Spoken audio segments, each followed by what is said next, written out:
每日要食一個奇異果啊，又或者每日食個火龍果啊，甚至乎係飲呢個嘅西梅汁啊，呢啲方法去通便又得唔得咧？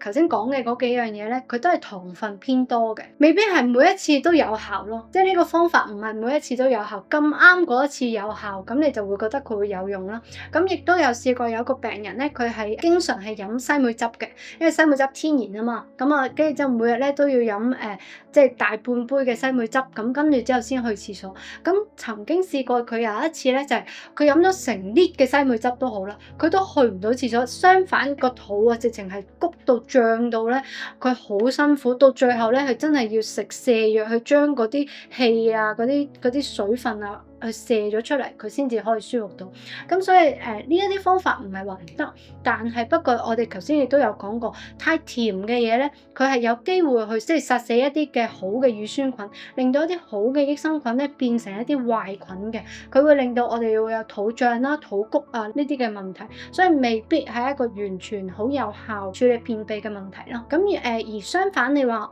纖維方面嘅話咧，我會相對建議咧係食蔬菜，新鮮嘅蔬菜嘅纖維係會比較好啲，因為糖分咧係相對比較少嘅。咁蔬菜嘅纖維量咧亦都會相對比較高嘅，而生果咧佢個纖維量咧係比較少，但係相對嚟講咧佢個糖分咧係會偏高啲嘅。